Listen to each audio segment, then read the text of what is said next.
بسم اللہ الرحمن الرحیم اللہم رب اشرح لی صدری ویسر لی امری واحلل عقدۃ من لسانی یفقہوا قولی واجعل لی وزیرا من اہلی اللہم رب زدنا علما نافعا یا رب بالمصطفیٰ بلغ مقاصدنا واغفر لنا ما مضى یا واسع الکرم مولاي صل وسلم دائما ابدا علی حبیبک خیر الخلق کلہم۔ آج انشاءاللہ ہم سورہ آل عمران کے حوالے سے گفتگو کریں گے، اور چونکہ وقت ہمارے پاس مختصر ہوتا ہے لہذا کوشش ہوتی ہے کہ مختصر دورانیے میں جتنا زیادہ ممکن ہو سکے آپ تک معلومات اور چیزوں کو پہنچایا جا سکے، اور کوشش یہی ہوتی ہے کہ ٹو دا پوائنٹ ہم چیزوں کو بہتر کر سکیں، آپ تک پہنچا سکیں، تاکہ ایک مناسب وقت میں ایک مناسب معلومات اور مناسب وقت میں مناسب تفسیر اور منتخب آیت کا ترجمہ اور ان سے حاصل ہونے والے نکات آپ کی خدمت میں پیش کیے جا سکیں۔ سورہ آل عمران یہ قرآن پاک کی ترتیب کے اعتبار سے دوسری سورہ مبارکہ ہے، اور یہ مدنی صورت ہے، یعنی سورہ بقرہ بھی مدنی صورتوں میں ہے۔ وہ صورتیں کہ جن کی اکثر آیات یا اکثر وہ صورت کا حصہ مدینہ میں نازل ہوا وہ مدنی صورتیں کہلاتی ہیں، تو اسی طرح سے یہ سورہ آل عمران یہ بھی مدنی سورہ مبارکہ ہے۔ اس میں 20 رکوع ہیں، 200 آیات ہیں، 3480 کلمات ہیں، 14520 حروف ہیں۔ آل عمران رکھنے کی وجہ یہ ہے کہ آل کا ایک معنی اولاد ہے۔ اس صورت کے چوتھے اور پانچویں رکوع میں آیت نمبر 33 تا 54 میں حضرت مریم رضی اللہ تعالیٰ عنہ کے والد حضرت عمران کی آل کی سیرت اور ان کے فضائل کا ذکر ہے۔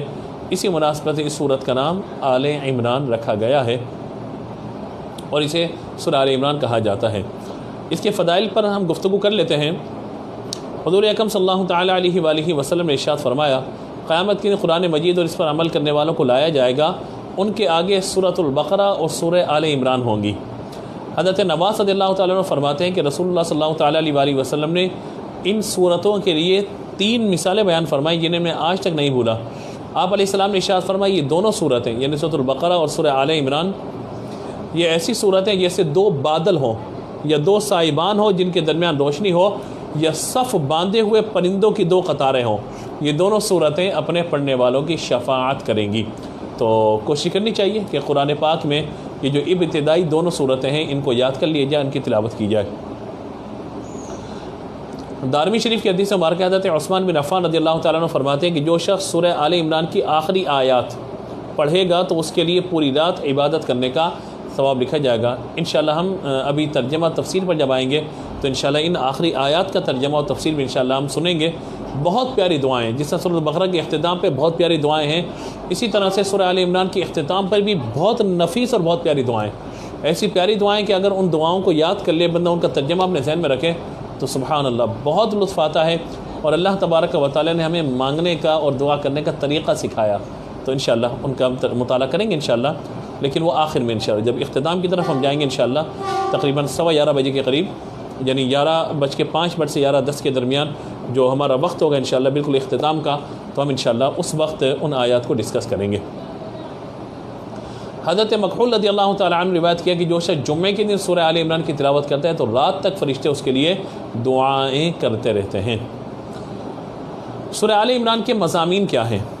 یعنی یہ تو فضائل کی بات ہو گیا، اب اس میں مضامین پوری سورہ مبارکہ کا اگر ہم احاطہ کریں تو مضامین کیا کیا بیان ہوئے ہیں ذرا اس کا مطالعہ کر لیتے ہیں۔ اس سورت کا مرکزی مضمون یہ ہے کہ اس میں حضرت مریم رضی اللہ تعالیٰ عنہ کی ولادت، آپ کی پرورش، جس جگہ حضرت مریم رضی اللہ تعالیٰ عنہ کو اللہ تعالیٰ کی طرف سے رزق ملتا وہاں کھڑے ہو کر حضرت زکریا علیہ السلام کا اولاد کے لیے دعا کرنا، حضرت مریم رضی اللہ تعالیٰ عنہ کو حضرت عیسیٰ علیہ السلام کی ولادت کی بشارت ملنا، اور حضرت عیسیٰ علیہ السلام کے معجزات و واقعات کا بیان ہے۔ یہ تو ایک مرکزی مضمون ہے کہ جو خاص طور پہ سورہ آل عمران کے یہ نام کی وجہ تسمیہ، یہ نام کیوں رکھا گیا، اس حوالے سے بیان ہوا۔ لیکن مزید کیا کیا اس میں فضائل ہم ذکر کر چکے ہیں، مزید اس کے اندر کیا کیا مضامین ہیں۔ نمبر 1 اللہ تبارک و تعالی کی وحدانیت، نبی مکرم علیہ السلام کی نبوت اور قرآن کے سچ ہونے پہ، صداقت پہ دلائل بیان فرمائے گئے۔ نمبر 2 اللہ تبارک و تعالی کی بارگاہ میں مقبول دین فقط اسلام ہے، ان الدین عند اللہ الاسلام، یہ اسی سورہ مبارکہ کی آیت مبارکہ ہے۔ حضرت عیسیٰ علیہ السلام کی شان کے بارے میں جھگڑا کرنے والے حضور اکرم صلی اللہ تعالیٰ علیہ وآلہ وسلم کی نبوت کو جھٹلانے والے اور قرآن مجید کا انکار کرنے والے نجران کے عیسائیوں سے حضور اکرم صلی اللہ تعالیٰ علیہ وآلہ وسلم کی ہونے والی گفتگو کا بیان ہے۔ نمبر 4، میثاق کے دن، یعنی جب اللہ تبارک و تعالیٰ نے تمام انبیاء سے عہد لیا تھا، حضور اکرم صلی اللہ تعالیٰ علیہ وآلہ وسلم کے بارے میں وہ عہد اس سورہ مبارکہ کی ایک آیت میں بیان فرمایا گیا۔ مکہ مکرمہ اور خانہ کعبہ کی فضیلت اور اس امت کے باقی تمام امتوں سے افضل ہونے کا بیان فرمایا گیا۔ کنتم خیر امت اخرجت للناس تأمرون بالمعروف وتنہون عن المنکر، یہاں پہ یہ بیان فرمایا گیا۔ اسی طریقے سے امت کو ایک جگہ جوڑنے، یعنی واعتصموا بحبل اللہ جمیعا ولا تفرقوا، فرقہ واریت کا رد کیا گیا اور فرقہ بندی سے منع کیا گیا، اور کہا کہ اللہ کی رسی کو حبل اللہ جمیعا، اللہ کی رسی کو مضبوطی سے تھام لیا جائے۔ اور اللہ کی رسی کون ہے؟ فرمایا اللہ کی رسی کلام اللہ ہے، اللہ کی رسی رسول اللہ علیہ الصلوۃ والسلام کی ذات گرامی ہے، اور ایک روایت میں اللہ کی رسی سے مراد دین اسلام ہے۔ اسی طرح جہاد کی فرضیت اور سود کے حرام ہونے سے متعلق شرعی احکامات ہیں، اور زکوٰۃ نہ دینے والوں کی سزا کو اس سورہ مبارکہ میں بیان فرمایا گیا۔ فرمایا کہ جو زکوٰۃ نہیں دیتے ان کا مال قیامت کے دن ان کے گلے میں ڈال دیا جائے گا، یا ان کے مال کو، ان کے سکے یعنی سونے چاندی کے سکوں کو، سونے چاندی کے زیورات کو جن کی زکوٰۃ ادا نہیں کی جاتی، تو اسے آگ میں گویا کہ گرم کر دیا، تپا دیا جائے گا، جس سے ان کی پیشانی، ان کی پیٹھ، ان کے جسم کو داغا جائے گا، اور کہا جائے گا یہ وہ مال جو تم چھپا چھپا کے رکھتے تھے، محفوظ کر کے رکھتے تھے۔ تو معلوم ہو گیا کہ اللہ تبارک و تعالیٰ کی رضا کے لیے اس کی طرف سے مقرر کردہ زکوٰۃ ادا کرنا یہ لازم و ضروری ہے۔ غزوہ بدر، غزوہ احد کا تذکرہ اس سورہ مبارکہ میں موجود ہے، اور کفار کس طریقے سے ناکام ہوئے اور اللہ تبارک و تعالیٰ نے مسلمانوں کو کیسی فتح عطا فرمائی۔ وَلَقَدْ نَصَرَكُمُ اللَّهُ بِبَدْرٍ وَأَنْتُمْ أَذِلَّةٌ فَاتَّقُوا اللَّهَ لَعَلَّكُمْ تَشْكُرُونَ۔ اسی طرح فرمایا گیا کہ کامیاب تم ہی ہوگے، یعنی مسلمانوں کی کامیابی کا ذکر ہے۔ بس دو باتیں بیان، وَلَا تَهِنُوا وَلَا تَحْزَنُوا وَأَنْتُمُ الْأَعْلَوْنَ إِن كُنتُم مُؤْمِنِينَ، تم بزدلی مت دکھانا اور غم نہیں کرنا۔ وَأَنْتُمُ الْأَعْلَوْنَ، کامیاب تم ہی ہوگے ان كُنتُم مُؤْمِنِينَ، اگر تم ایمان والے ہو۔ تو معلوم ہوا کہ ایمان والا ہونا یہ بہت بڑی سعادت کی بات ہے۔ اللہ تبارک و تعالیٰ اپنے بندوں کو ہر محاذ پر، ہر معاملے میں کامیابی عطا فرماتا ہے، بس شرط کیا ہے؟ ایمان پر ثابت قدم رہے۔ فَإِذَا عَزَمْتَ فَتَوَكَّلْ عَلَى اللَّهِ إِنَّ اللَّهَ يُحِبُّ الْمُتَوَكِّلِينَ۔ یہ اسی سورہ مبارکہ کی آیت ہے کہ جس میں فرما دیا گیا کہ فَإِذَا عَزَمْتَ، جب تم کسی کام کا پکا ارادہ کر لو، فَتَوَكَّلْ عَلَى اللَّهِ، تو اللہ پہ بھروسہ کرو۔ إِنَّ اللَّهَ يُحِبُّ الْمُتَوَكِّلِينَ، بے شک اللہ تبارک و تعالیٰ متوکلین کو پسند فرماتا ہے۔ تو توکل کا معنی کیا ہے؟ توکل کا معنی یہ ہے کہ ہر طرح کا سبب اختیار کیا جائے، تمام اسباب اختیار کر کے نتیجہ اللہ کی ذات پر چھوڑ دیا جائے، یہ توکل ہے۔ توکل یہ نہیں ہے کہ ہاتھ پہ ہاتھ رکھ کے بندہ بیٹھ جائے، میں کیا کر سکتا ہوں، میں تو کچھ بھی نہیں کر سکتا، میں کچھ بھی نہیں کروں گا، میں یہ کام نہیں کروں گا، میں یہ نہیں کر سکتا، وہ نہیں کر سکتا۔ آپ کر سکتے ہیں، آپ کر سکتے ہیں، اور آپ کو کرنا چاہیے، لیکن توکل اللہ کی ذات پر۔ تو اس سے یہ نتیجہ بھی نکلتا ہے کہ اگر بندہ اللہ تعالیٰ کی عطا سے کوئی کام کر جاتا ہے تو اس کا کارنامہ اپنی ذات پہ نہ کرے۔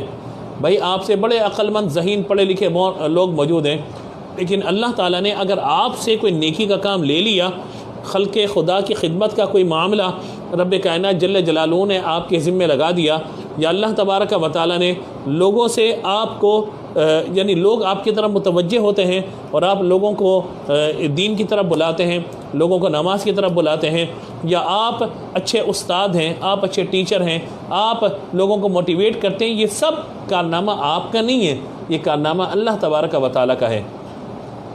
تو یوں اللہ تعالیٰ کی ذات پہ توکل کا بیان فرمایا گیا۔ اسی طرح امت کی خیر خواہی میں مال خرچ کرنے، لوگوں پر احسان کرنے اور بخل نہ کرنے کی فضیلتوں کو بیان فرمایا گیا۔ یعنی مسلمانوں کی شان یہ ہے کہ وہ لوگوں کی خیر خواہی کرتے ہیں، ان کے لیے خیر و بھلائی کے کام کرتے ہیں، یہ مسلمان کی شان ہے۔ اور دوسرا فرمایا گیا کہ مال خرچ کرتے ہیں۔ تیسرا فرمایا گیا کہ لوگوں کے ساتھ مہربانی سے پیش آتے ہیں۔ اور چوتھا فرمایا گیا کہ وَلَا يَحْسَبَنَّ الَّذِينَ يَبْخَلُونَ بِمَا آتَاهُمُ اللَّهُ مِنْ فَضْلِهِ هُوَ خَيْرٌ لَهُمْ بَلْ هُوَ شَرٌّ لَهُمْ، یعنی یہ جو اہل ایمان ہیں یہ اللہ کی رضا کے لیے خرچ کرتے ہیں، بخل سے، کنجوسی سے اپنے آپ کو بچاتے ہیں۔ نمبر 10 اس حوالے سے بیان فرمایا گیا شہیدوں کے زندہ ہونے کا ذکر ہے۔ وَلَا يَحْسَبَنَّ الَّذِينَ قُتِلُوا فِي سَبِيلِ اللَّهِ أَمْوَاتًا بَلْ أَحْيَاءٌ عِندَ رَبِّهِمْ يُرْزَقُونَ، سورۃ البقرہ میں فرمایا گیا تھا بل احیاء ولکن لا تشعرون، کہ وہ زندہ ہے مگر تمہیں شعور نہیں ہے. اور یہاں شہداء کے لیے فرمایا گیا بل احیاء عند ربهم یرزقون، بلکہ وہ زندہ ہیں اور اپنے رب تبارک و تعالی کی طرف سے رزق پاتے ہیں اور وہ خوش ہوتے ہیں. یستبشرون بنعمۃ من اللہ وفضل، کہ وہ اللہ کی طرف سے جو انہیں بشارت یا خوشخبری دی گئی ہیں وہ اس پر خوش ہوتے ہیں. اسی طرح اس حوالے سے اس صورت کے آخر میں زمین و آسمان اور ان میں موجود عجائبات اور اسرار میں غور و فکر کرنے کی دعوت دی گئی ہے. نیز جہاد پر صبر کرنے اور اسلامی سرحدوں کی نگہبانی کرنے کا حکم دیا گیا ہے. تو یوں اس اعتبار سے اوورال یہ تمام چیزیں، یہ مضامین اس سورہ مبارکہ میں بیان ہوئے ہیں. اب ہم چلتے ہیں منتخب آیات کے ترجمہ اور منتخب آیات کی تفسیر کی طرف. پہلے کیونکہ آغاز حروف مقطعات سے ہو رہا ہے، الف لام میم اللہ لا الہ الا هو الحی القیوم. اللہ تبارک و تعالی ان کے معنی کو، یعنی حروف مقطعات کے معنی کو اللہ تبارک و تعالی بہتر جانتے ہیں. ہمارا عقیدہ اس حوالے سے یہ کہ یہ محمل نہیں ہے، یعنی ان کا کوئی نہ کوئی معنی ہے، کیونکہ قرآن کا کوئی حرف کوئی لفظ محمل نہیں ہے جس کا کوئی معنی نہ ہو. معنی کوئی نہ کوئی ہے، لیکن ہمارا عقیدہ اس حوالے سے یہ ہے اللہ تعالی و رسولہ اعلم بمرادہ، اللہ تبارک و تعالی اور اس کا رسول اس معنی کو، اس معنی کی مراد کو، اس معنی کی حقیقت کو بہتر جاننے والے ہیں. تو ظاہر ہے کہ ہم تو نہیں جانتے اس چیز کو، اللہ تبارک و تعالی بہتر جانتا ہے، اور اللہ تبارک و تعالی کی عطا سے اللہ کے رسول صلی اللہ تعالی علیہ وآلہ وسلم ہی بہتر جاننے والے ہیں. فرمایا گیا کہ یہ آیت نجران، اللہ لا الہ الا هو الحی القیوم، کہ اللہ کے سوا کوئی عبادت کے لائق نہیں، یہ نجران نامی علاقے کے وفد کے متعلق یہ نازل ہوئی جو 60 افراد تھے. ان میں 14 سردار تھے اور 3 قوم کے بڑے مقتدا و پیشوا تھے. ان 3 میں ابو حارثہ بن علقمہ جو عیسائیوں کے تمام علماء اور پادریوں کا پیشوا تھا. عیسائی حکمران اس کی بھی عزت کرتے تھے. یہ تمام لوگ عمدہ اور قیمتی لباس پہن کے بڑی شان و شوکت سے رحمت دو عالم صلی اللہ تعالیٰ علیہ وآلہ وسلم سے مناظرہ کرنے کے ارادے سے آئے. جب یہ مسجد نبوی میں آئے تو حضور اس وقت نماز عصر ادا فرما رہے تھے. ان لوگوں کی نماز کا وقت بھی آ گیا. انہوں نے مسجد نبوی میں مشرق یعنی بیت المقدس کا رخ کر کے نماز شروع کر دی. نماز کے بعد حضور سے گفتگو ہوئی. حضور نے فرمایا کہ تم اسلام لے آؤ. انہوں نے کہا ہم تو آپ سے پہلے اسلام لا چکے ہیں. سرور کائنات صلی اللہ تعالیٰ علیہ وآلہ وسلم نے فرمایا تمہارا اسلام کا دعویٰ غلط ہے. تمہارے اسلام کے غلط ہونے کا سبب یہ ہے کہ تم کہتے ہو کہ اللہ تبارک و تعالیٰ کی کوئی اولاد ہے، معاذ اللہ. نیز تمہارا سلیب کی پوجا کرنا یہ بھی اسلام سے مانے ہے، تمہارا خنزیر کھانا یہ بھی اسلام کی راہ میں رکاوٹ ہے. اس کے جواب میں انہوں نے کہا کہ اگر حضرت عیسیٰ علیہ السلام خدا کے بیٹے نہ ہوں تو بتائیے ان کا باپ کون ہے. پھر وہ سب بولنے لگے یعنی اس طرح کی باتیں کرنے لگے. حضور اکرم صلی اللہ تعالیٰ علیہ وآلہ وسلم نے فرمایا کیا تم نہیں جانتے کہ بیٹا اپنے باپ سے مشابہ ہوتا ہے، ملتا جلتا ہے؟ انہیں اقرار کیا. پھر نبی مکرم علیہ الصلوۃ والسلام فرمایا کیا تم نہیں جانتے کہ ہمارا رب حی لا یموت ہے، کہ وہ زندہ ہے، اسے کبھی موت نہیں آئے گی. اور عیسیٰ علیہ الصلوۃ والسلام پر موت آنے والی ہے، یعنی جب وہ زمین پہ دوبارہ تشریف لائیں گے تو اس کے بعد 40 سال تک بعد روایت کے مطابق یا تقریباً اسی اعتبار سے وہ موجود رہیں گے، نکاح بھی کریں گے، اولاد بھی ہوگی. پھر وہ دنیا سے پردہ فرمائیں گے اور جہاں میرے آقا علیہ الصلوۃ والسلام جلوہ فرمائیں قبر انور میں، وہاں ایک قبر کی جگہ باقی ہے، حضرت عیسیٰ علیہ الصلوۃ والسلام کی قبر مبارک ہوگی. انہوں نے اس بات کا اقرار کیا واقعی عیسیٰ علیہ الصلوۃ والسلام پر موت آنے والی ہے. تو تاجدار رسالت صلی اللہ تعالیٰ علیہ وآلہ وسلم نے ان سے فرمایا کیا تم نہیں جانتے کہ ہمارا رب بندوں کا کارساز یعنی کام بنانے والا، ان کی حقیقی حفاظت فرمانے والا، روزی دینے والا ہے؟ انہوں نے کہا جی ہاں ایسا ہی ہے. اس پر نبی مکرم علیہ الصلوۃ والسلام نے فرمایا کہ حضرت عیسیٰ علیہ السلام بھی ایسے ہی ہیں، یعنی کہ ان پر کبھی موت نہیں آئے گی. کیا وہ بندوں کے کارساز ہیں؟ کیا وہ حقیقی روزی دینے والے ہیں، حقیقی حفاظت کرنے والے ہیں؟ جب یہ ساری بات کی تو انہوں نے کہا کہ نہیں ایسا تو نہیں ہے. اس پر نبی رحمت صلی اللہ تعالیٰ علیہ وآلہ وسلم نے فرمایا کیا تم نہیں جانتے کہ اللہ تعالیٰ پر آسمان و زمین کی کوئی چیز پوشیدہ نہیں ہے، اللہ پہ سب ظاہر ہے؟ انہیں اقرار کیا جی ایسا ہی ہے. پھر حضور اقدس صلی اللہ تعالیٰ علیہ وآلہ وسلم نے فرمایا کیا عیسیٰ علیہ السلام اللہ کے بتائے بغیر کچھ جانتے ہیں؟ انہوں نے کہا نہیں. تو رسول علیہ الصلوۃ والسلام نے فرمایا کیا تم نہیں جانتے کہ عیسیٰ علیہ الصلوۃ والسلام حمل میں رہے اور پیدا ہونے والوں کی طرح پیدا ہوئے اور بچوں کی طرح انہیں غذا دی گئی، وہ کھاتے پیتے تھے اور ان کے بشری تقاضے بھی تھے؟ عیسائیوں نے اقرار کیا کہ جی ایسا ہی ہے. اس پر میرے آقا حضور تاجدار رسالت صلی اللہ تعالیٰ علیہ وآلہ وسلم نے فرمایا ان تمام چیزوں کے باوجود پھر عیسیٰ علیہ السلام خدا کیسے ہو سکتے ہیں؟ جیسے کہ تمہارا گمان ہے، اس پر وہ سب خاموش ہو گئے، ان پر وہ کوئی اس بات کا جواب نہیں دے سکے۔ سورہ آل عمران کی شروع سے لے کر تقریباً 80 آیات اسی مضمون کے متعلق نازل ہوئی ہیں۔ اگر آپ اس کا مطالعہ کریں گے ابتدائی 80 آیات کا، تو وہاں پر اللہ رب العزت جل جلالہ نے تقریباً 80 آیات اسی حوالے سے بیان فرمائی ہیں۔ اور یہاں پہ اللہ لا الہ الحی القیوم، حی قیوم کا معنی ہوتا ہے کہ دائم و باقی۔ حی کا معنی ہے یعنی قائم اور باقی رہنا، اور قیوم کا معنی ہوتا ہے ایسا ہمیشہ رہنے والا جس پر کبھی موت ممکن نہ ہو۔ تو یوں مطلب اللہ تبارک و تعالیٰ کی ذات وہ ہے کہ جو ہمیشہ سے اور ہمیشہ رہنے والی ہے۔ ہم اگلی آیت کی طرف بڑھتے ہیں۔ اللہ تبارک و تعالیٰ نے ارشاد فرمایا کہ جو اگلی آیات کے اندر آیت نمبر 8 اور 9 میں کہ عقل والوں کے بارے میں بات ہوئی، آیت 8 اور 9 میں دعا اللہ تبارک و تعالیٰ نے سکھائی، ربنا لا تزغ قلوبنا بعد اذ ہدیتنا وہب لنا من لدنک رحمہ انک انت الوہاب۔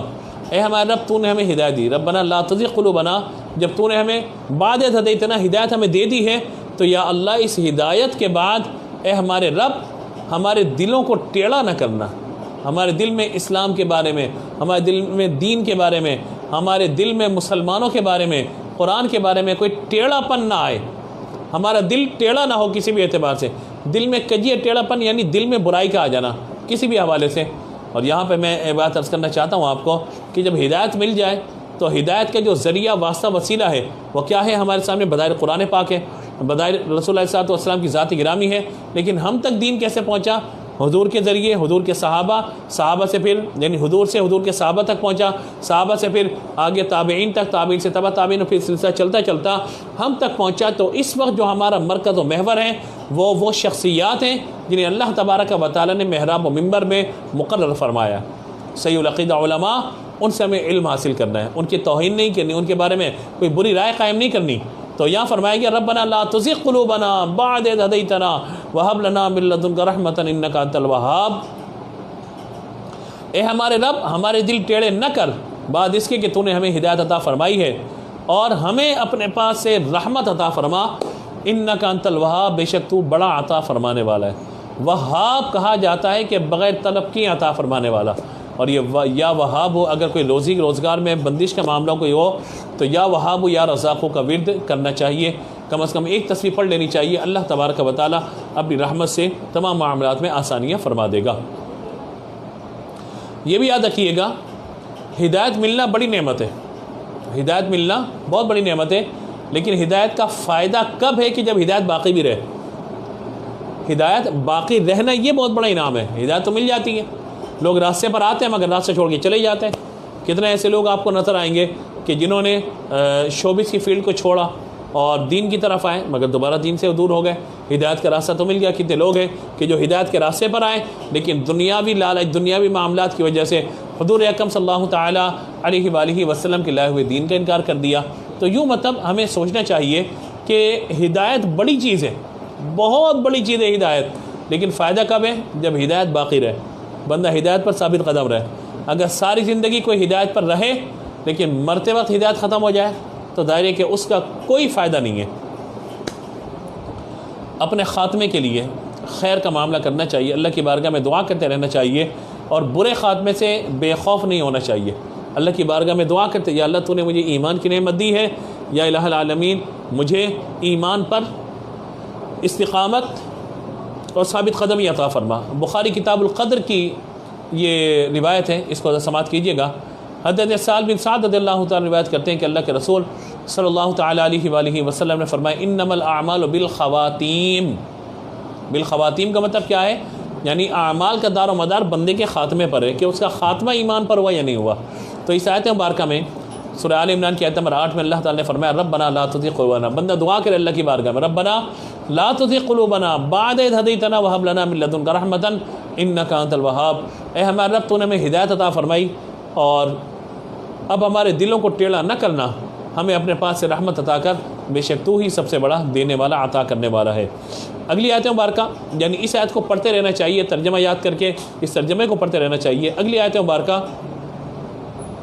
ربنا انک جامع الناس لیوم لا ریب فیہ، اے ہمارے رب بے شک تو سب لوگوں کو جمع فرمانے والا ہے، لا ریب فیہ، اس دن کے جس دن میں کوئی شک نہیں ہے، ان اللہ لا یخلف المیعاد، بے شک اللہ کا وعدہ نہیں بدلتا۔ تو یہاں یہ غور کر لینا چاہیے کہ اللہ تبارک و تعالیٰ وعدہ خلافی نہیں کرتا۔ اگر اللہ تبارک و تعالیٰ نے فرمایا ہے کہ میرے بندے اگر ایمان پر ان کا خاتمہ ہوگا میں انہیں جنت عطا کروں گا، تو اللہ جنت عطا فرمائے گا۔ اور اگر اللہ تبارک و تعالیٰ نے یہ وعید بیان فرمائی ہے کہ اگر کفر کا معاملہ ہو گیا کسی کے ساتھ تو اللہ تبارک و تعالیٰ اس کی مغفرت اور بخشش نہیں فرمائے گا، اور شرک کا معاملہ اگر ہو گیا اللہ تعالیٰ شرک کے علاوہ جس گناہ کو چاہے گا معاف کر دے گا۔ تو ہمیں ہر طرح کی بدعات سے، شرک سے، کفریات سے، ان سب چیزوں سے بچنا چاہیے۔ اور یہ بھی یاد رکھ لینا چاہیے کہ اللہ تبارک و تعالیٰ وعدہ خلافی نہیں فرماتا۔ جھوٹ یہ بندوں کے لیے خامیوں کا معاملہ ہے کہ بندوں میں یہ رذیل اور بری صفات پائی جاتی ہیں کہ بندے جھوٹ بولتے ہیں۔ اللہ تبارک و تعالیٰ جھوٹ سے پاک ہے، اور اللہ تبارک و تعالیٰ اپنے وعدے کے خلاف نہیں فرماتا۔ آئیے اگلی آیت کی طرف ہم بڑھتے ہیں کہ اللہ رب العزت جل جلالہ نے مزید دعاؤں کے بارے میں اور مزید اس اعتبار سے کیا فرمایا۔ یہ اگلی آیت کی طرف ہم بڑھتے ہیں کہ اللہ تبارک و تعالیٰ نے اپنے بندوں کے لیے فرمایا زُيِّنَ لِلنَّاسِ حُبُّ الشَّهَوَاتِ مِنَ النِّسَاءِ وَالْبَنِينَ وَالْقَنَاطِرِ الْمُقَنطَرَةِ مِنَ الذَّهَبِ وَالْفِضَّةِ وَالْخَيْلِ الْمُسَوَّمَةِ وَالْأَنْعَامِ وَالْحَرْثِ ذَلِكَ مَتَاعُ الْحَيَاةِ الدُّنْيَا وَاللَّهُ عِندَهُ حُسْنُ الْمَآبِ۔ فرمایا کہ لوگوں کے لیے ان کی خواہشات کی محبت کو آراستہ کر دیا گیا۔ یعنی لوگوں کے سامنے ان کی خواہشات ہیں، کیا خواہشات ہیں؟ عورتیں ہیں، اولاد ہیں یعنی بیٹے بیٹیاں، سونے چاندی کے جمع کیے ہوئے ڈھیر، نشان لگائے ہوئے گھوڑے، مویشی اور کھیت کھلیان ان کے لیے آراستہ کر دیے گئے۔ ذالک متاع الحیات الدنیا، کہ یہ سب دنیاوی سامان ہے، واللہ عندہ حسن المآب، یہ جو تمہیں نظر ہے نا ساری یہ چکا چوند دنیا کی ساری نعمتیں سب کو نظر جو آ رہا ہے، فرمایا کہ یہ سب دنیا کا سامان ہے، واللہ عندہ حسن المآب، اللہ کے پاس جو ٹھکانہ ہے نا وہ سب سے بہتر ٹھکانہ ہے۔ یاد رکھیے گا کہ بندے کے دل میں بیوی کی محبت بھی ہوتی ہے، بندے کے دل میں اولاد کی محبت بھی ہوتی ہے، کاروبار بھی ہے، سونا چاندی بھی ہے، باغات بھی ہیں، عمدہ سواریاں، بہترین مکانات، یہ سب چیزوں کی محبتیں ہوتی ہیں۔ لیکن حکم کیا ہے کہ جب یہ محبتیں ہوں یہ سب کے سب ہوں، اور جب اللہ اس کے رسول کی محبت کا معاملہ آ جائے تو سب نیچے ہو جائیں، اللہ رسول کی محبت بلند ہو جائے۔ یہ اصل معاملہ کہ سب کچھ ہو جائے، سب کچھ ہو رہا ہو، لیکن جب اللہ اس کے رسول کی محبت کا معاملہ آ جائے، اور محبت کے حوالے سے کیا، جب احکامات کا معاملہ آ جائے۔ وہ کسی نے بڑی پیاری بات کی تھی کہ اللہ تبارک و تعالیٰ کے یہاں آپ کا مقام کیا ہے، تو ذرا آپ یہ دیکھیے کہ آپ کے یہاں اللہ کا مقام کیا ہے۔ کیا مطلب ہے اس بات کا؟ مطلب یہ ہے کہ جب اللہ کے احکامات آتے ہیں پھر آپ کیا کرتے ہیں؟ اللہ تبارک و تعالیٰ نے سب کچھ عطا فرما دیا نا، یہ اللہ تبارک و تعالیٰ کی مہربانی ہے۔ اور جب اللہ تعالیٰ کی طرف سے عبادات کا حکم آیا، خرچ کرنے کا حکم آیا، دیگر چیزوں کا معاملہ آیا، تو پھر آپ کیا کر رہے ہیں؟ کیا اس وقت آپ اللہ کی رضا کو مقدم رکھتے ہیں، یا اپنی مرضی اور اپنی رضا اور اپنی دنیاوی منفعت اور اپنے دنیاوی فائدے کو سامنے رکھ رہے ہوتے ہیں؟ تو لہٰذا جو دنیا کے لیے محبت کا اسیر ہو جائے گا اور اللہ کی اطاعت نہیں کرے گا تو پھر انسان برباد ہو کر کے رہ جائے گا۔ اللہ تبارک و تعالیٰ نے سورۃ الکہف میں ارشاد فرمایا انا جعلنا ما علی الارض زینۃ لها لنبلوہم ایہم احسن عملا، بے شک ہم نے زمین میں موجود چیزوں کو اس لیے زینت عطا کی تاکہ لنبلوہم، تمہیں آزمایا جائے، ایہم احسن عملا، کہ تم میں عمل کے اعتبار سے کون اچھا ہے۔ اور یہاں دنیاوی نعمتوں کا آ گیا۔ سورہ ملک میں اللہ تبارک و تعالیٰ نے فرمایا الذی خلق الموت والحیات لیبلوکم ایکم احسن عملا، زندگی اور موت کا فلسفہ یہ ہے کہ تمہارا امتحان ہو جائے تم میں نیک اعمال کرنے والا کون ہے، اچھے اعمال کرنے والا کون ہے۔ یاد رکھیے دنیا مزرع الاخرہ، دنیا آخرت کی کھیتی ہے، جیسا ہم دنیا میں کریں گے اللہ تعالیٰ ہمیں آخرت میں ویسے ہی بدلہ ہمیں عطا فرمائے گا۔ لہذا ہمیں اس آیت مبارکہ کو سامنے رکھ کر غور کرنا چاہیے کہ ہمارا مقصود اصلی کیا ہے۔ دن رات ہم دنیاوی چیزیں بڑھانے کے لیے کوشش کر رہے ہوتے ہیں، نیکیاں بڑھانے کے لیے کتنی کوشش کرتے ہیں۔ ہم اولاد کے فیوچر کے لیے، ان کے مستقبل کے لیے، اپنے فیوچر کے لیے بڑی محنت کرتے ہیں، لیکن آپ غور کیجئے کہ آخرت کا معاملہ کیا ہے۔ مسلمان آخرت سے کبھی غافل نہیں ہوتا۔ ہر مسلمان کا یہ عقیدہ نظریہ ہے کہ مجھے مرنا ہے، مر کر اللہ کی بارگاہ میں جواب دہ ہونا ہے۔ جب یہ عقیدہ نظریہ ہے تو پھر کوشش کرنی چاہیے کہ ان چیزوں کی طرف بندہ متوجہ رہے۔ اگلی آیت مبارکہ میں اللہ تعالیٰ نے ارشاد فرمایا قل انبئکم بخیر من ذالکم، للذین اتقوا عند ربهم جنات تجری من تحتها الانہار خالدین فیہا وازواج مطہرۃ ورضوان من اللہ واللہ بصیر بالعباد۔ اے محبوب آپ فرمائیے کیا میں تمہیں ان چیزوں سے بہتر چیز بتاؤں؟ سنو وہ یہ ہے اب ایمان لے کر آئے۔ تو یہ جو آیت مبارکہ ہے، یہ اس آیت مبارکہ سے ہمیں اندازہ ہوتا ہے کہ اللہ رب العزت جل جلالہ نے جو ارشاد فرمایا کہ اے محبوب آپ فرمائیے کیا میں تمہیں ان چیزوں سے بہتر چیز نہ بتاؤں؟ سنو وہ یہ ہے کہ پرہیزگاروں کے لیے ان کے رب کے پاس جنتیں ہیں جن کے نیچے نہریں جاری ہیں، ان میں وہ ہمیشہ رہیں گے، ان کے لیے پاکیزہ بیویاں اور اللہ کی خوشنودی ہے۔ اور اللہ تبارک و تعالیٰ اپنے بندوں کو دیکھ رہا ہے۔ کیا دیکھ رہا ہے؟ وہ کہتے ہیں اللہ کے بندے الذین یقولون ربنا اننا آمنا فاغفر لنا ذنوبنا وقنا عذاب النار۔ یہ اللہ کی بارگاہ میں اللہ کے بندے دعا کرتے ہیں اے ہمارے رب ہم ایمان لائے ہیں۔ کس طرح ایمان لائے ہیں؟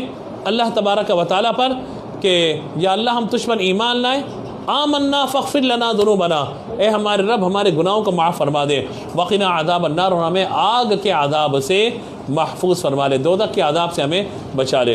تو یاد رکھیے کہ یہ اللہ تبارک و تعالیٰ کا بہت بڑا انعام ہے کہ اللہ تبارک و تعالیٰ اپنے بندوں کو یہ سعادت عطا فرمائے کہ وہ اللہ کی بارگاہ میں دعا کریں، اپنے رب کو راضی کرنے کی کوشش کریں۔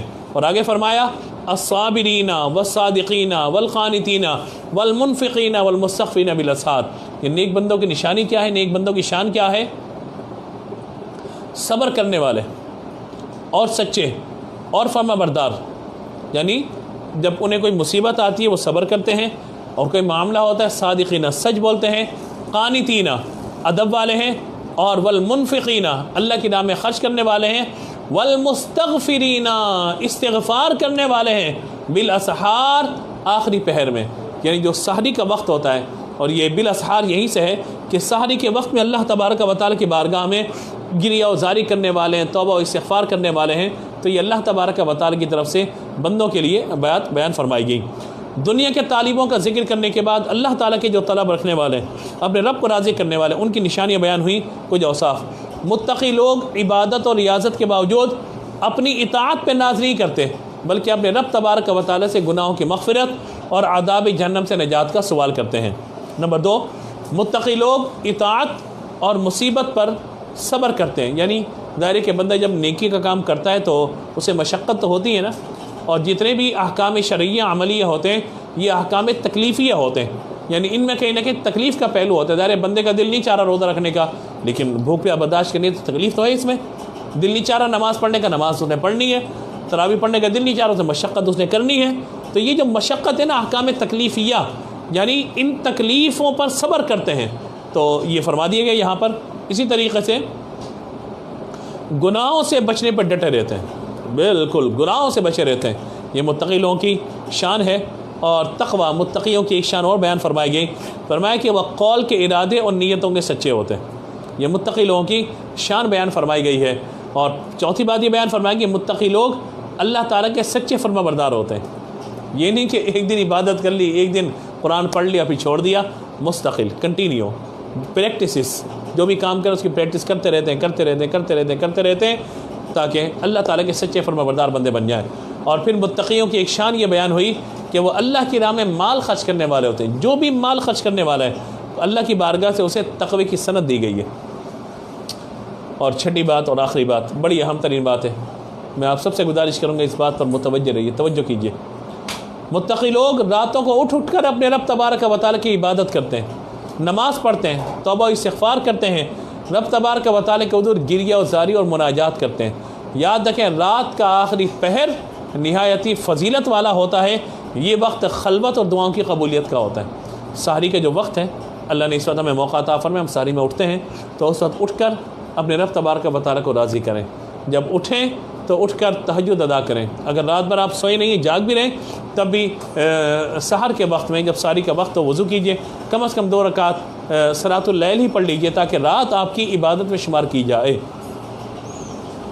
اور اس وقت اللہ کی بارگاہ میں گریہ وزاری کریں، استغفار کریں، استغفر اللہ ربی من کل ذنب واتوب الیہ، آیت کریمہ پڑھیں، لا الہ الا انت سبحانک انی کنت من الظالمین، 30 کلمے کا بیٹ کیجئے، اللہ تعالیٰ کا ذکر کیجئے، تلاوت قرآن کیجئے۔ یہ وقت بڑی خلوت کا ہے، یہ وہ وقت ہے جب اللہ تبارک و تعالیٰ جیسا کہ اس کی شان کے لائق ہے آسمان دنیا پر نزول اجلال فرماتا ہے، تجلی فرماتا ہے، اور اس وقت یہ صدا ہوتی ہے کہ میرا بندہ مانگے میں اسے عطا کروں۔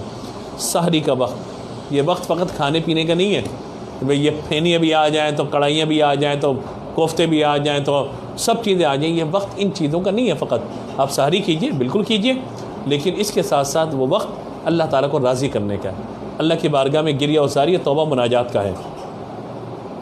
حضرت لقمان رضی اللہ تعالیٰ عنہ نے اپنے بیٹے سے فرمایا تھا، اور کیا بات ارشاد فرمائی تھی، سبحان اللہ، فرمایا تھا کہ بیٹے مرغے سے کم نہیں رہنا۔ آپ دیکھیے مثال کیا ہے، فرمایا مرغ سے کم نہیں رہنا کہ وہ سحری کے وقت ندا کرے اور تو سوتا رہے، یعنی تم مرغا بھی نہیں بن پایا کہ جب وہ ندا کر رہا ہے، اذان دے رہا ہے اور تو سوتا پڑا ہے۔ ہمیں غفلت سے باہر آنا ہوگا، ہمیں اللہ تعالیٰ کو راضی کرنا ہوگا، ہمیں اللہ تبارک و تعالیٰ کی رضا والے کام کرنے ہوں گے، اور اگر ہم اللہ تبارک و تعالیٰ کو راضی کرنے والے کام کریں گے، یقیناً اللہ تبارک و تعالیٰ ہم پر مہربانی بھی فرمائے گا، اور اللہ رب العزت جل جلالہ اپنے فضل اپنے کرم سے ہمارے لیے سارے معاملات آسان فرما دے گا۔ تو ہم بڑھتے ہیں اس سورت کے بالکل آخری رکوع کی طرف، جس میں اللہ تبارک و تعالیٰ نے مسلمانوں کو دعاؤں کا طریقہ سکھایا۔ اب چونکہ موضوع دعا بن گیا ہے تو لہذا ہم ان دعاؤں کے لیے انشاءاللہ دعاؤں کی طرف متوجہ ہوتے ہیں، اور اللہ تبارک و تعالیٰ کی بارگاہ میں ہم یہ دعائیں مانگیں جو دعائیں یہاں پر بیان فرمائی گئی ہیں۔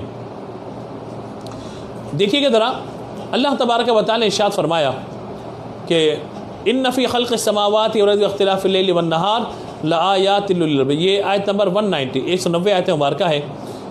اللہ تبارک و تعالیٰ نے ارشاد فرمایا کہ ان فی خلق السماوات والارض، بے شک زمین اور آسمان کی پیدائش، رات اور دن کی تبدیلی، اس میں عقل مندوں کے لیے نشانیاں ہیں، جو عقل رکھتے ہیں نا ان کے لیے نشانیاں ہیں۔ حضرت ابن عباس رضی اللہ تعالیٰ عنہ فرماتے ہیں، کہتے ہیں میمونہ رضی اللہ تعالیٰ عنہ کے گھر رات میں ٹھہرا، اور اس دن سرکار دو عالم صلی اللہ تعالیٰ علیہ وآلہ وسلم بھی وہاں پر آرام فرماتے۔ جب رات کا تہائی سے گزرا تو آپ علیہ الصلوۃ والسلام بیدار ہوئے، پھر آسمان کی طرف نظر اٹھائی اور ان آیات مبارکہ کی تلاوت فرمائی جو آیات ہم مطالعہ کر رہے ہیں۔ ایک روایت میں یہ کہ تلاوت کرنے کے بعد ارشاد فرمایا، اس پر افسوس ہے جو ان آیات کو پڑھے، جو یہ آیت پڑھے اور اس میں غور نہ کرے۔ یعنی زمین اور آسمان یہ اللہ تعالیٰ کی تخلیق کی کیسے عظیم الشان نشانیاں ہیں، اس میں غور کرنے کی۔ وہ رب تبارک و تعالیٰ نے اتنی وسیع زمین بنا دی، وہ رب تبارک نے اتنا بڑا سمندر بنا دیا، طرح طرح کی مخلوق اس سمندر کے اندر پیدا فرما دی۔ وہ رب تبارک و تعالیٰ جس نے آسمان کو بغیر ستون کے بنا دیا، بادل ہیں، آسمان ہیں، ہر چیز ہے، اور اللہ تبارک و تعالیٰ کی قدرت کی نشانیاں ہیں۔ کیا کیا مخلوقات ہیں کہ جو زمین میں موجود ہیں، کیسی مخلوقات ہیں جو آسمانوں میں موجود ہیں، کیسی مخلوقات ہیں جنہیں ہم دیکھ سکتے ہیں، کیسی مخلوقات ہیں جنہیں ہم نہیں دیکھ سکتے۔ تو یہ اللہ تبارک و تعالیٰ کا بڑا انعام ہے۔ پھر چاند، سورج، ستارے، سیارے، پھر ان کا آنا، ان کا جانا، پھر مختلف ساعتیں ہوتی ہیں اور مختلف معاملات ہوتے ہیں۔ علم نجوم ایک بہت بڑا علم ہے۔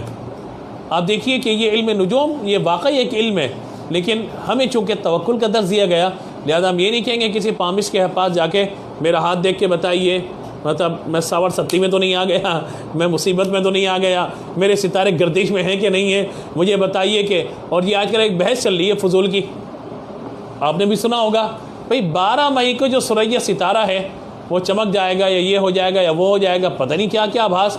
حدیث شریف میں اس کا ذکر آیا، لیکن وہاں یہ مراد نہیں کہ 12 مئی آئے گا اور کرونا ختم ہو جائے گا۔ 12 مئی آئے گا، ساری معیشت ترقی پہ چلی جائے گی۔ وہ پھلوں کے اعتبار سے کوئی چیز بیان کی گئی، اسپیسیفک ایک خاص معاملے کو لے کر اس حدیث کو بیان کیا گیا۔ یہ تھوڑی ہے کہ آپ اس مطلب معاملے کو لے کر اور یہ کہیں جناب 12 مئی آئے گا، اوہو ایک دم سے ساری دنیا بدل جائے گی، تبدیل ہو جائے گی، ایسا کوئی معاملہ نہیں ہے۔ ہاں اللہ تعالیٰ چاہے تو ابھی 12 مئی کیا ایک لمحے کے اندر ابھی مطلب سارے معاملات کو بہتر فرما دے، لیکن جو ایک لوگوں سے بات کی جا رہی ہے، سوشل میڈیا پہ یہ بحث بنی ہوئی ہے کہ 12 مئی کو کرونا وائرس ختم ہو جائے گا، 12 مئی کو دنیا کی معیشت کھل جائے گی، 12 مئی کو سارے معاملات بہتر ہو جائیں گے، 12 مئی کو جناب سارا یہ مرض ختم ہو جائے گا۔ سوری ٹو سے، لیکن یہ معاملات حدیث کے حوالے سے بات بیان کی جائے، حدیث میں اسپیسیفک اس بات کو کوئی آئیڈینٹیفائی نہیں کیا گیا۔ ہاں پھلوں کے اعتبار سے کچھ چیزیں بیان فرمائی گئیں، اور وہ جب حدیث کا مطالعہ کیا جائے گا تفصیل متواضع ہو جائے گی، اور جو اس کی شرح لکھی گئی ہے یہ تھوڑی ہے کہ جناب 2020 میں یعنی 2020 میں یہ سارا معاملہ ہو جائے گا اور 12 مئی آ جائے گا اور یہ ہو جائے گا اور وہ ہو جائے گا، اور پھر نئی خبریں دجال ظاہر ہو جائے گا۔ اور دجال آ جائے گا. بھائی کیسے آ جائے گا؟ ابھی بہت نشانی ہے باقی قیامت کی، اور اگلے سال قیامت آ جانی ہے. لا حول ولا قوت الا باللہ. تو ان چیزوں کو ذرا جو حدیث میں بیان ہوا اسی تک رکھیے، اپنی طرف سے اس کی تشریحات جو ہے بالکل بھی نہ کیجیے. تو یہ دیکھیے ذرا کہ فرمایا کہ لآیات لأولی الالباب ان فی خلق السماوات والارض واختلاف اللیل والنہار لآیات للالباب. وہاں ذکر فرمایا گیا کہ دن اور رات کا آنا، آسمان و زمین کی پیدائش، اس میں تبدیلی ہونا، یہ عقل مندوں کے لیے نشانی ہے. یاد رکھیے گا تبدیلی ایک بڑی حقیقت ہے. ہمارے جسم میں تبدیلی آتی ہے اور تبدیلی کا ادراک ہونا چاہیے. ہر 5 سال بعد 10 سال بعد بندے کو اپنی کیفیت میں تبدیلی کوئی نہ کوئی لے کر آنی چاہیے. ظاہر بچے جب 5-10 سال کے اس کی کیفیت اور ہے، 15-20 سال کا ہوگی کیفیت اور ہے، 25-30 سال کی کیفیت ہے، 40-50 سال کا ہوگی کیفیت اور ہے، اور جب ادھیڑ عمر کو پہنچا، بڑھاپے کو پہنچا تو کیفیت کچھ اور ہے. تو یہ تبدیلی ہے جو بندے کے جسم میں بھی رونما ہوتی ہے، یہ تبدیلی جو گھروں میں بھی رونما ہوتی ہے. اور یہ تبدیلی جو ہے نا، حقیقی تبدیلی وہ ہوتی ہے کہ بندہ کفر کو چھوڑ کے اسلام کی طرف آ جائے. حقیقی تبدیلی یہ ہے کہ گناہ کو چھوڑ کر نیکیوں کے راستے کی طرف آ جائے. حقیقی تبدیلی یہ ہے کہ بندہ گمراہی کے راستے، بدعات کے راستے سے ہٹ کے اللہ تبارک و تعالی کی طرف سے ہدایت کے راستے پر ہے. یہ اصل تبدیلی ہے. اور جو اس تبدیلی کو محسوس کرتے ہیں، سمجھتے ہیں، یقیناً پہلے ایک وقت ہوتا تھا بہت بڑا کمپیوٹر ہوتا تھا، پورے کمرے جتنا دیوار جتنا کمپیوٹر ہوتا تھا، پھر چینجنگ ہوتی رہی یہاں تک یہ سب چیزیں سمٹ کر آپ کے ہاتھ میں آگے ایک ٹچ آپ کیجئے. پہلے سادہ موبائل ہوتا تھا، اب وہ ایک ٹچ اسکرین آ گیا. اب سادہ موبائل بچوں کو دیا جائے، بیٹا یہ آپ کے لیے سادہ موبائل، یہ موبائل نہیں، ہمیں تو وہ اسمارٹ فون چاہیے فلاں کمپنی کا، اور وہ اور یہ پتہ نہیں کیا کیا چیزیں اس کے اندر جو ہے وہ آ گئی. اسی طریقے سے کمپیوٹر سے لیپ ٹاپ تک، لیپ ٹاپ سے لے کر آئی پیڈ تک، پتہ نہیں کیا کیا پھر جدید ٹیکنالوجیز آتی چلی جا رہی ہیں. کہاں جو ہے مطلب 2 GB کا کارڈ ایک موبائل میں کوئی لگا تو میرے پاس 2 GB کا کارڈ ہے، 4 GB کا کارڈ ہے. اب جناب 64 اور 128 یعنی 128 اور اس سے اوپر جو ہے مطلب کتنی میموری موبائلوں کے اندر آ گئی ہے. تو یوں مطلب پہلے موبائل اتنا بڑا اور پھر چھوٹا ہوتے ہوتے پتہ نہیں کیا کیا. تو یہ سب چیزیں تبدیلی ہیں، حقیقت ہے معاشرے کے اندر بھی، اور اسی طریقے سے کائنات میں تبدیلیاں رونما ہوتی ہیں. آپ دیکھ لیجئے کہ جدید سے جدید تحقیقات ایک مقام پہ پھنسی کی اور دھری کی دھری رہ گئی. یہاں دیکھیے اللہ تبارک و تعالیٰ نے ایک وائرس کے ذریعے اس پوری کائنات کو مفلوج کر دیا. تو اللہ تعالیٰ ہی دور کرنے والا ہے اس کو. ہم اس کو عذاب کہیں یا نہ کہیں، یہ ایک بحث ہو رہی ہے، اور لکھنے والے لکھ رہے ہیں کہ یہ اللہ کا عذاب نہیں ہے. تو ٹھیک ہے، اللہ تعالیٰ کا عذاب نہیں ہے تو اللہ تعالیٰ سے دعا تو کی جا سکتی ہے نا کہ اللہ مشکل آ گئی، پریشانی آ گئی، ٹھیک ہے، آزمائش تو ہے، تکلیف کا معاملہ تو ہے نا، ویکسینیشن نہیں ہے تو دعا کی جا سکتی ہے کہ اللہ تبارک و تعالی اس کی دوائی تک ہماری رسائی پہنچا دے. لکل دائن دوا، حدیث میں فرمایا گیا ہر مرض کی دوا اللہ نے پیدا فرمائی ہے، لیکن ہماری رسائی نہیں ہو پا رہی تو اللہ کی بارگاہ میں دعا کیجیے. توبہ و استغفار کہاں منع ہے؟ تو لہذا کوشش کرنی چاہیے. اب یہاں پر دیکھیے کہ سائنسی علوم حاصل کرنا یہ بھی باعث ثواب بن جاتا ہے بعض اوقات. سائنسی علوم حاصل کرنا، علم جغرافیہ ہے، سائنس حاصل کرنا بھی ثواب ہے جبکہ اچھی نیت ہو. جیسے اسلام اور مسلمانوں کی خدمت یا اللہ تبارک و تعالیٰ کی عظمت کا علم حاصل کرنے کے لیے، لیکن شرط یہ ہے کہ یہ اسلامی عقائد کے خلاف نہ ہو. لہٰذا امام غزالی رحمۃ اللہ تعالیٰ علیہ فرماتے ہیں کہ قدرت الہی کی چھٹی نشانی آسمانوں ستاروں کی مملکت اور ان کے عجائبات میں ہے، کیونکہ جو کچھ زمین کے اندر اور روئے زمین پر ہے وہ سب کچھ اس کے مقابلے میں کم ہے. آسمان اور ستاروں کے عجائب میں تفکر کرنے کے لیے قرآن پاک میں یوں بیان فرمایا گیا. ہم مطالعہ کر لیتے ہیں، اس کا دیکھ لیتے ہیں کہ اللہ تبارک و تعالیٰ نے کیا بیان فرمایا ہے، اور اس آیت مبارکہ کے حوالے سے ہم انشاءاللہ گفتگو کرتے ہیں کہ سائنسی علوم بھی ہمارے لیے باعث ثواب بن سکتے ہیں جبکہ اللہ تبارک و تعالیٰ کی رضا پیش نظر ہو، اور وہ سائنسی علوم اسلام کے خلاف نہ ہو. آپ میتھ پڑھنا چاہتے ہیں، فزکس پڑھنا چاہتے ہیں، آپ اسٹیم پڑھنا چاہتے ہیں، کوئی بھی آپ پڑھنا چاہتے ہیں، بس شرط کیا ہے کہ کائنات میں غور و تفکر سب چیزیں ہونی چاہیے، لیکن بس بات اتنی سی ہے کہ اسلامی عقائد کے خلاف کوئی چیز نہیں ہونی چاہیے. اگر اسلامی عقائد کے خلاف کوئی چیز ہے تو پھر ظاہر ہے کہ اسلام ان چیزوں سے منع کرتا ہے. قرآن پاک میں بیان فرمایا گیا وَجَعَلْنَا السَّمَاءَ سَقْفًا مَحْفُوظًا وَهُمْ عَنْ آيَاتِهَا مُعْرِضُونَ، اور ہم نے آسمان کو ایک محفوظ چھت بنایا اور وہ لوگ اس کی نشانیوں سے منہ پھیرے ہوئے ہیں. دوسری جگہ ارشاد فرمایا سورہ مومنون آیت نمبر 57 میں لَخَلْقُ السَّمَاوَاتِ وَالْأَرْضِ أَكْبَرُ مِنْ خَلْقِ النَّاسِ وَلَكِنَّ أَكْثَرَ النَّاسِ لَا يَعْلَمُونَ. بے شک آسمانوں اور زمین کی پیدائش اور آدمیوں کی پیدائش سے بہت بڑی ہے. یعنی بے شک آسمان زمین کی پیدائش آدمیوں کی پیدائش سے بہت بڑی ہے، لیکن بہت سارے لوگ نہیں جانتے. یعنی انسان کو پیدا کرنا یہ بھی اللہ کی نشانی ہے، یہ بھی قدرت ہے، لیکن اس سے بہت بڑی نشانی یہ ہے اللہ نے پوری زمین کو بنا دیا، پورے آسمان کو بنا دیا، اور پھر طرح طرح کی مخلوق ان میں بسا دی ہے. تو لہذا ہمیں حکم دیا گیا کہ زمین و آسمان کی تخلیق میں غور کیا جائے. آسمان کی نیلاہٹ، ستاروں کی ٹمٹماہٹ کو دیکھ لینا یہ غور نہیں ہے، یہ تو جانور بھی کر لیتے ہیں. بلکہ مقام میں افسوس یہ ہے کہ تو اپنے عجائب اور اپنی ذات کو جو تیرے پاس ہیں، اور وہ زمین و آسمان کے عجائب کی بنسبت ایک ذرہ بھی نہیں کہ جس کو تو پہچان سکتا، تو پھر زمین و آسمان کے عجائب کو کیسے پہچان سکے گا؟ تو آپ یہ دیکھیے کہ انسان مختلف چیزوں پر غور کرے، اگر ستاروں پر غور کرے، سیاروں پر غور کرے، ان کی حرکت پہ غور کرے، مشارق و مغارب کو دیکھے، تو یقیناً اس کو شمار نہیں کر سکتا. کچھ ستارے ایسے ہیں جو ایک ماہ میں سارے آسمان کو طے کر جاتے ہیں. کچھ ستارے ایسے ہیں کہ جو سال بھر سفر میں رہتے ہیں. کئی ایسے ہیں کہ ان کو منازل طے کرنے میں 12 سال لگ جاتے ہیں. کئی ستارے ایسے ہیں جو 30 سالوں میں سارے آسمان کی گردش کو پورا کرتے ہیں. اکثر ستارے وہ بھی ہیں کہ جو 30,000 سال میں سارے آسمانوں کی مساحت کو طے کرتے ہیں. اب یہ اللہ تبارک و تعالیٰ کا نظام ہے. اور سورہ یاسین نے فرمایا کہ والشمس تجری لمستقر، یعنی چاند، سورج، ستارے، سیارے ہر ایک اپنے محور کے اندر تیر رہا ہے. اگلی آیت میں اللہ تعالیٰ نے فرمایا الذین یذکرون اللہ قیاما وقعودا وعلی جنوبہم ویتفکرون فی خلق السماوات والارض ربنا ما خلقت ھذا باطلا سبحانک فقنا عذاب النار. اور کیا ہے عقل مند لوگوں کی نشانی کیا ہے؟ جو کھڑے ہو کر اور بیٹھے ہوئے اور پہلوؤں کے بل لیٹ کر اللہ کو یاد کرتے ہیں، اللہ کا ذکر کرتے ہیں، اور آسمان اور زمین کی پیدائش میں جب غور کرتے ہیں تو یوں کہتے ہیں ربنا ما خلقت ھذا باطلا سبحانک فقنا عذاب النار. اے ہمارے رب، تو نے کسی بھی شے کو بیکار پیدا نہیں کیا.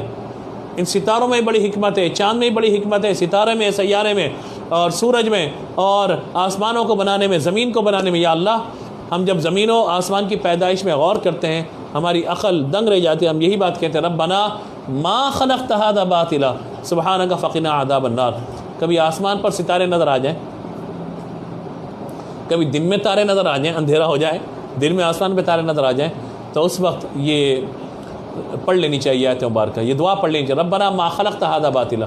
اے ہمارے رب، تو نے کسی چیز کو بیکار پیدا نہیں کیا، اور سبحانک، تجھے پاکی ہے، فقنا عذاب النار، ہمیں آگ کے عذاب سے بچا لے. عقل مند لوگوں کی نشانیاں اور چند باتیں بیان کی گئیں. عقل مند کون ہے؟ اب میں اور آپ غور کریں کہ عقل مند کی نشانیاں بیان ہو رہی ہیں، تو عقل مند کون ہے ہم میں سے؟ یہ ہے بڑا عجیب معاملہ. لیکن عقل مندی جو قرآن نے عقل مند جس کو کہا ہے تو ظاہر وہ عقل مند ہوگا. عقل مند کسے کہتے ہیں؟ دیکھیے ذرا، عقل مند لوگ ہیں جو کھڑے ہو کر، بیٹھ کر، بستروں پر لیٹے ہر حال میں اللہ کا ذکر کرتے ہیں، اور اللہ کی یاد ہر وقت ان کے دلوں پہ چھائی رہتی ہے. ہر لمحہ عمر را ضائع مکن در گفتگو، یاد او کن، یاد او کن، یاد او. یعنی اپنی اس پاکیزہ عمر کو ضائع مت کر، بلکہ یاد او، یاد او، یاد او، اسی کی یاد میں اپنا سارا معاملہ گزار دے. تو عقل مند لوگوں کی نشانی یہ ہے وہ چلتے پھرتے، اٹھتے بیٹھتے اللہ کا ذکر کرتے رہتے، اللہ کی یاد سے ان کے دل روشن و منور رہتے ہیں. تو یہ عقل مند ہم ہیں. اگر عقل مند ہیں تو اللہ کا ذکر ہونا چاہیے.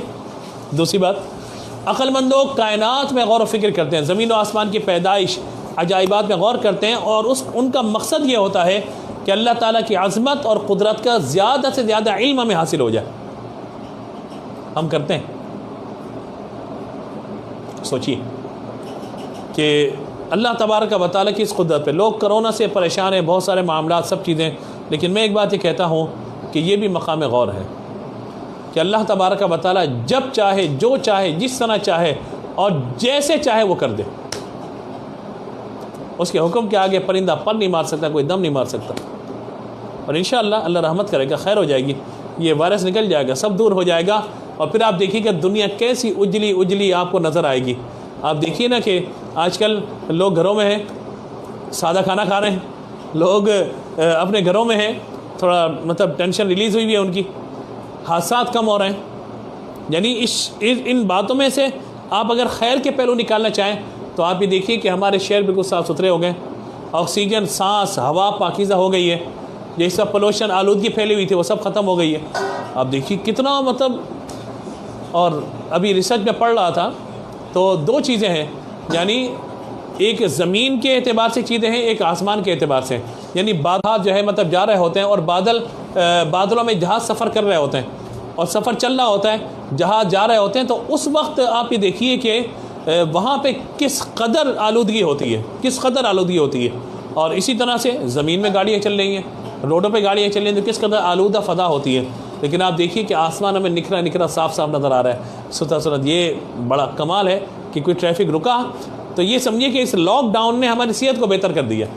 ہم گھر کے کھانے کھا رہے ہیں، ہم لوگ بہت زیادہ مطلب جو ہے وہ دھوپ سے اور چھاؤں سے اور باہر کے سفر سے اس سے بچے ہوئے ہیں. جو مناسب ایک دھوپ کی ضرورت ہمیں ہے، جو مناسب چھاؤں کی ضرورت ہے، وہ ہم حاصل کر رہے ہیں، اس کو اختیار کر رہے ہیں. تو بہرحال بہت سارے معاملات اچھے بھی ہوئے ہیں اگر آپ غور کریں گے نا ان سب میں، تو یہ بھی بڑی عقل مندی والی بات ہے. اور اب تو یہ ریسرچ ہو رہی ہے کہ آفٹر کرونا کے بعد کیسی دنیا ہوگی، سوشل ڈسٹینس کتنا زیادہ ہوگا، کیا لوگ سلام کریں گے نہیں کریں گے، مسافہ کریں گے نہیں کریں گے، کیا صفائی ستھرائی کے انتظام و اہتمام پہلے سے بہتر ہو جائے گا، کیا گھروں میں جو صفائی ستھرائی ایک ایک عرصہ نہیں ہوتی تھی اب بار بار گھروں کو صاف کیا جا رہا ہے، سینیٹائزر کا استعمال کیا جا رہا ہے اور گھروں کو جو ہے مطلب لکوڈ سے صاف کیا جا رہا ہے، پوچھے لگائے جا رہے ہیں، تمام صفائی ستھرائی کا معاملہ کیا جا رہا ہے. تو اب آپ اندازہ کیجئے کہ کتنا کچھ معاملہ یہاں پہ ہو رہا ہے. یہ سب اللہ کا انعام ہے. غور کیجئے کائنات میں غور و فکر کریں گے ایک ایک چیز واضح ہو جائے گی. تو ہم اور آپ عقل مند ہیں یا نہیں ہیں، اس پر ہمیں غور کرنا ہے. تیسری بات فرمایا کہ کائنات میں غور و فکر کرنے کے بعد عقل مند لوگوں کی بات ہو رہی ہے، بے وقوفوں کی نہیں. یہ اللہ نے کہا عقل مند کون ہے. فرمایا کہ کائنات میں غور و فکر کرنے کے بعد اللہ کی عظمت ان پر ظاہر ہو جاتی ہے اور ان کے دل اللہ کی عظمت کے سامنے جھک جاتے ہیں اور ان کی زبانیں اللہ تبارک و تعالیٰ کی عظمت کے ترانے پڑھنے لگتی ہیں. وہ کہتے ہیں واقعی سبحان اللہ و بحمدہ، سبحان اللہ العظیم و بحمدہ، استغفر اللہ. بے شک اللہ تبارک و تعالیٰ پاک ہے، اسی نے ہمیں پاکیزہ ماحول عطا کیا. تو یہ سب کا سب.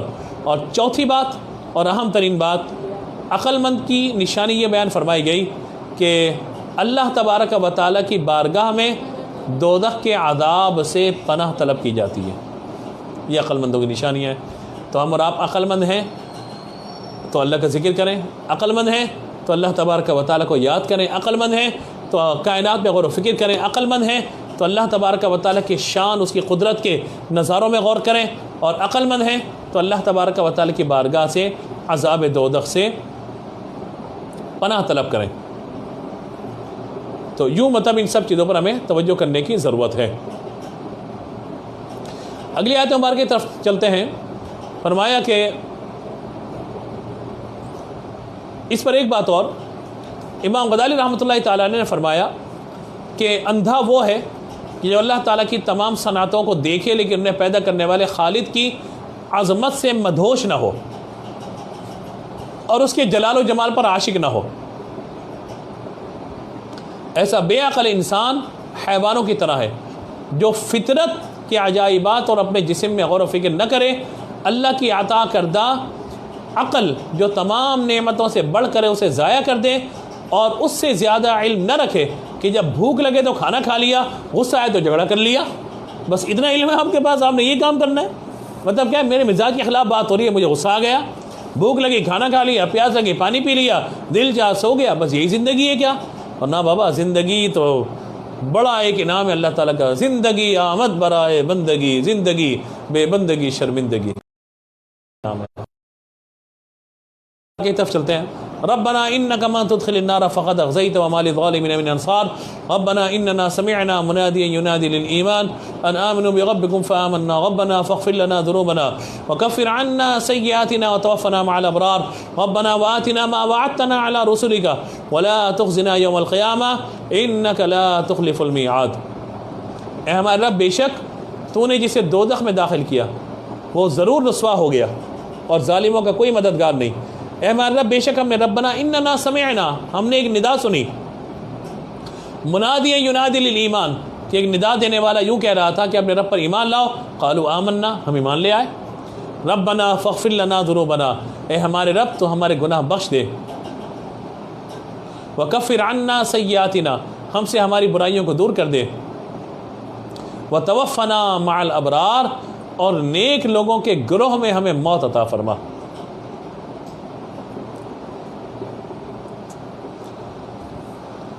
سبحان اللہ ربنا ما خلقت هذا باطلا سبحانك فقنا عذاب النار سے لے کر اور یہ آخری آیت مبارکہ تک، جو آخری آیت مبارکہ اس پر ہم سب کو غور کرنے کی ضرورت ہے۔ ربنا وآتنا ما وعدتنا على رسلك ولا تخزنا يوم القیامہ، اے ہمارے رب ہمیں وہ سب عطا فرما جس کا تو نے اپنے رسولوں کے ذریعے ہم سے وعدہ فرمایا ہے، ہمیں قیامت کے دن ولا تخزنا یوم القیامہ، ہمیں قیامت کے دن رسوا نہ کرنا، انک لا تخلف المیعاد، بے شک تو وعدہ خلافی نہیں فرماتا۔ یاد رکھیں نیک لوگوں کی صحبت یہ اللہ تبارک و تعالیٰ کا بہت بڑا انعام ہے، اور نیک لوگوں کے گروہ میں شامل ہو جانا یہ بیان فرمایا گیا، یا ایتھا النفس المطمئنہ ارجعی الی ربک راضیۃ مرضیہ فادخلی فی عبادی وادخلی جنتی، اے اطمینان والی جان، یعنی نیک لوگوں کی جب روح نکلے گی ان کے لیے فرمایا اے اطمینان والی جان اپنے رب کی طرف اس حال میں جا کہ الی ربک، اپنے رب کی طرف جا راضیۃ مرضیہ، کہ تو اپنے رب سے راضی ہے اور تیرا رب تجھ سے راضی ہے، فادخلی فی عبادی وادخلی جنتی، پھر میرے خاص بندوں میں داخل ہو جا اور میری جنت میں داخل ہو جا۔ دیکھیے فوت ہونے والی روح سے کہا جاتا ہے کہ میرے خاص بندوں میں داخل ہو جا، لہذا ہر مسلمان کو چاہیے کہ وہ اپنی زندگی نیک لوگوں کے ساتھ گزارے، انہی کے گروہ میں موت ملنے کی تمنا کرے تاکہ ان کے صدقے جنت کی نعمتیں اسے مل سکیں۔ حضرت ابو ہریرہ رضی اللہ تعالیٰ عنہ روایت کرتے ہیں کہ نبی مکرم صلی اللہ تعالیٰ علیہ وآلہ وسلم نے ارشاد فرمایا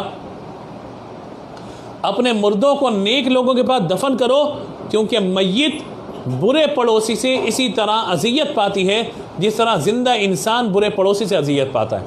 تو فقط زندگی کے معاملات نہیں ہیں، یہ آخرت کے بھی معاملات ہیں، تو لہٰذا ہمیں اللہ تبارک و تعالیٰ کی بارگاہ میں دعا کرتے رہنا چاہیے کہ وَتَوَفَّنَا مَعَ الْأَبْرَارِ، یعنی اللہ تعالیٰ ہمیں موت عطا فرمائے تو نیک لوگوں کے گروہ میں ان کے جھرمٹ میں موت عطا فرمائے، اور اللہ تعالیٰ اپنی رحمت فرمائے، اپنا فضل فرما دے، ہمارے اعمال تو نہیں، اللہ اپنی رحمت فرما دے تو مدینے کی موت نصیب ہو جائے، حضور کے جلووں میں موت نصیب ہو جائے، اور پھر جب حضور کے قدموں میں جلووں میں موت نصیب ہو تو جنت البقیع ہمارا مدفن بن جائے۔ اگر یہ ہو گیا تو سمجھیے کہ بیڑا پار ہو گیا، معاملات ہمارے سب آسان ہو گئے۔ لہٰذا خلاصہ پورے درس کا، پوری تراویح کا یہ ہے کہ سورہ آل عمران میں اللہ تبارک و تعالی نے دعاؤں کے بارے میں فرمایا، بہت سارے واقعات بھی ہیں، ان واقعات کی طرف میں نہیں گیا، لیکن ان باتوں کو ہمیں سمجھنا چاہیے کہ اللہ تبارک و تعالی کی بارگاہ میں جو اجر و ثواب ایمان والوں کے لیے تیار کیا ہوا ہے بہت بڑا اجر ہے، بہت بڑا ثواب ہے۔ لہٰذا عقل مند وہ ہے کہ جو دنیا میں رہتے ہوئے اپنی آخرت کی فکر کرے۔ ہم یہ دیکھیے نا کہ لاک ڈاؤن آ رہا تھا تو کہا بھئی یہ 15 دن کے لاک ڈاؤن ہے یا 20 دن کے لیے مہینے لاک ڈاؤن ہے، تو لوگوں نے 1 مہینے کے لیے راشن جمع کر لیا، 1.5 مہینے کے لیے راشن جمع کر لیا۔ یعنی ہم اس بات پر یقین رکھتے ہیں، بلیو کرتے ہیں کہ اگر کل کوئی مشکل آنی ہے تو آج اس کے لیے آسانی کے وقت میں اس مشکل کا مقابلہ کرنے کے لیے آج تیاری کی جائے۔ تو ایک مشکل آنے والی ہے موت کی، ایک مشکل آنے والی ہے قبر کی، ایک مشکل آنے والی ہے میدان محشر کی۔ اس مشکل کو آسان کرنے کے لیے میں اور آپ کیا کر رہے ہیں؟ اگر عقل مند ہے تو پھر آج تیاری کریں، آج موقع ہے، آج وقت ہے، آج سانسیں بحال ہیں، اپنی زندگی کو قیمتی بنائیے اور اللہ تبارک و تعالیٰ کو راضی کرنے کی کوشش کیجیے۔ اللہ تبارک و تعالیٰ ہمیں عمل کی توفیق عطا فرمائے۔ گفتگو میں غلطی ہو گئی ہو اللہ تبارک و تعالیٰ کی بارگاہ میں توبہ کرتے ہیں۔ استغفر اللہ ربی من کل ذنب واتوب الیہ، سبحانک اللہم وبحمدک لا الہ الا انت استغفرک واتوب الیک۔ انشاءاللہ کل 10:30 بجے آپ سے دوبارہ تفسیر قرآن کے سلسلے میں ملاقات ہوگی۔ اللہ تبارک و تعالیٰ ہم سب کو عمل کی توفیق عطا فرمائے، آمین۔ والسلام مع الکرام، السلام علیکم ورحمۃ اللہ وبرکاتہ۔